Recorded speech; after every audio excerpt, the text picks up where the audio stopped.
நிவின் பயங்கர கோவமா இருக்காரு. அங்கேருந்து வராரு. வந்து குமரனை கூட்டிட்டு வராரு. "வா நிவின் வா அங்கே போலாம்" அப்படின்னு சொல்லிட்டு கூட்டிட்டு வந்து அப்படியே விஜயோட வீட்டில் உட்கார வச்சிட்ருக்காரு. தாத்தாவும் அப்படியே பார்க்குறாரு. "எப்படி இருக்க நிவின்?" அப்படின்னு சொல்லிட்டு கேட்குறாரு. விஜய் ஏதோ ஒரு இதுல கல்யாணம் பண்ணி வச்சுட்டான். நீ பெருசாக எடுத்துக்காத சரியா? அவன் பக்கம் இருந்து பார்த்தா அவன் கொஞ்சம் நியாயமாக தான் இருக்கும். ஆனால் அவன் கொஞ்சம் கோவக்காரன் தான் அப்படின்னு சொல்கிறாரு தாத்தா. அப்படின்னு நிவின் பார்க்குறாரு. அங்கேருந்து விஜய் வராரு. வந்த உடனே நிவினை பார்த்துட்டு சொல்கிறாரு, கொஞ்சம் கொஞ்சம் நல்லா இருங்க, ஒன்றும் பிரச்சனை இல்லை அப்படின்னு சொல்கிறாரு. அப்படியே கோவமாக வருது நிவினுக்கு. கல்யாணமும் பண்ணி வச்சுட்டு எப்படி பேசிகிட்டு இருக்கான் இவன் அப்படின்னு சொல்லிட்டு அப்படியே உட்காந்துட்டு இருக்காரு. அங்கேருந்து காவேரி வராங்க. வந்த உடனே காவேரி அப்படி பார்க்குறாங்க. "இங்கே பாரு காவேரி, நீ போய் ஜூஸ் எடுத்துகிட்டு வா போ" அப்படின்னு சொல்லிட்டு விஜய் சொல்கிறாரு. அப்படியே உட்காந்துட்டே இருக்காரு நிவின். அங்கேருந்து பார்க்குறாங்க. பார்த்தோன்னே அப்படியே கோவமாக வருது ராகினிக்கு. இந்த கல்யாணம் பண்ணிவிட்டு நீ இங்கே வந்து உட்காந்துட்டு இருக்கியா, இரு உன்னை என்ன பண்ணுறான் பாரு அப்படின்னு சொல்லிட்டு அங்கேருந்து வராங்க. வந்து அப்படி நக்கலாக பேசுகிறாங்க. "என்ன காதலிச்ச வீட்லேயே நீ கல்யாணம் பண்ணிட்டியா? ஒரே இடத்துல பொண்ணு எடுத்திருக்க போல இருக்கு" அப்படின்னு சொல்லிட்டு கேட்குறாங்க. "ஆமாம், நீ என்ன இங்கே இருக்க?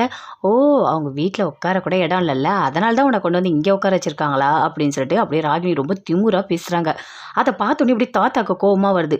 "நீ ஏம்மா இப்படிலாம் பேசிகிட்டு இருக்க? இப்போ தானே புதுசாக கல்யாணம் ஆகி வந்திருக்காங்க, நீ ஏன் இப்படிலாம் பேசுகிற?" அப்படின்னு சொல்லிட்டு கேட்குறாரு. அதெல்லாம் ஒன்றும் இல்லை" அப்படின்னு சொல்லிட்டு அப்படியே அங்கேருந்து போகிறாங்க. போனோடனே ராகினியோட ஹஸ்பண்ட் கேட்குறாரு, "அம்மா நீ என்ன பண்ணிகிட்டு இருக்க இங்கே, என்ன பண்ணுற?" அப்படின்னு சொல்லிட்டு கேட்குறாரு. "நானா, இங்கே என்ன நடக்குதுன்னு நீங்கள் பார்த்துட்ருக்கீங்களா? அந்த நிவினுக்கு இன்றைக்கி ஃபர்ஸ்ட் நைட்டா, அதுவும் இங்கே இங்கே வைக்கிறாங்க, உங்கள் அண்ணன் வீட்டில் தான்" அப்படின்னு சொல்கிறாங்க. "சரி, அவங்களுக்கு கல்யாணம் ஆகிடுச்சு, அவங்களுக்கு ஃபர்ஸ்ட் நைட் பண்ண வைக்கிறாங்க, உனக்கு என்ன பிரச்சனை?" அப்படின்னு சொல்லிட்டு கேட்குறாரு.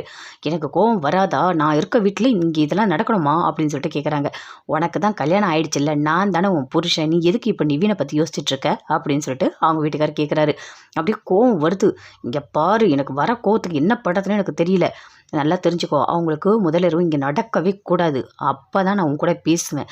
அதுக்கு முன்னாடி இங்கே சீன் எல்லாம் கிரியேட் பண்ணிவிட்டு, ராகினி நீ தான் எனக்கு எல்லாம், நீ தான் எனக்கு எல்லாம் அப்படிலாம் பேசிக்கிட்டுலாம் இருக்காத, புரியுதா?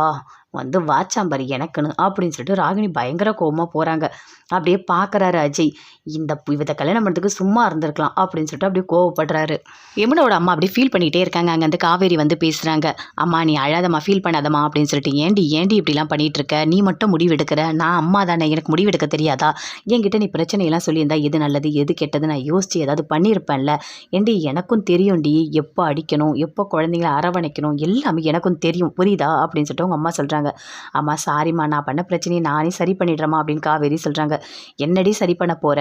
இவ கலெக்டர் ஆவா, பெரிய ஆஃபீஸர் ஆவான்னு நினச்சேன், கடைசியில் இப்படி பண்ணிட்டா" அப்படின்னு சொல்லிட்டு பயங்கரமாக ஃபீல் பண்ணுறாங்க. அப்படி யமுனாவும் அழறாங்க தேம்பி தேம்பி. "இல்லைம்மா, அப்போ இருந்த சூழ்நிலை அப்படி தான். அப்போ நீ அவளை பார்த்துருந்தனா கண்டிப்பாக என்னோட முடிவு தான்மா நீ எடுத்திருப்ப" அப்படின்னு சொல்லிட்டு காவேரி சொல்கிறாங்க. அதுக்கு அவங்க அம்மா சொல்கிறாங்க, "இவ கலெக்டர் ஆவான்னு பார்த்தா இவ இப்படி பண்ணியிருக்கா" அப்படின்னு சொல்லிட்டு. "இங்கே பாரு யமுனா, நீ நினச்சா மாதிரி நிவினை கல்யாணம் பண்ணிட்ட, இப்போ நாங்கள் நினச்சா மாதிரி நீ கலெக்டர் ஆகணும்" அப்படின்னு சொல்லிட்டு காவேரி சொல்கிறாங்க. "நான் கண்டிப்பாக ஆவோம்மா, உங்கள் ஆசையெல்லாம் நான் நிறைவேற்றுவோம்மா" அப்படின்னு சொல்கிறாங்க யமுனா. அங்கேருந்து கூட்டிகிட்டு போகிறாங்க. போயிட்டு ஃபர்ஸ்ட் நைட் ரூமில் விடுறாங்க. அப்படியே நிவின் கோவமாக இருக்காரு. உள்ளே வந்தோடனே அவ்வளோ கோவம் வருது. "என்ன நிவின், ஏன் நிவின் இன்னும் கோவமாக தான் இருக்கியா?" அப்படின்னு சொல்லிட்டு யமுனா கேட்குறாங்க. "என்ன என்ன நடிக்கிற நீ? நீ எதுக்கு தேவையில்லாமல் என்கிட்ட பேசிகிட்டு இருக்க?" அப்படின்னு சொல்கிறாரு. "இங்கே பாரு நிவின், நீ தானே எனக்கு நம்பிக்கை கொடுத்த, நீ தான் எல்லாமே நான் நினச்சிட்டேன், அதனால தான் உன்னை கல்யாணம் பண்ணணும்னு நான் நினச்சேன்" அப்படின்னு யமுனா சொல்கிறாங்க. "இங்கே பாரு, இந்த நடித்து நடித்து அழறவெல்லாம் இனிமேல் என்கிட்ட பண்ணிகிட்டு இருக்காது, உன்னை பார்த்தாலே எனக்கு கடுப்பாக இருக்குது, என்னை தேவையில்லாத கோவப்படுத்தாத.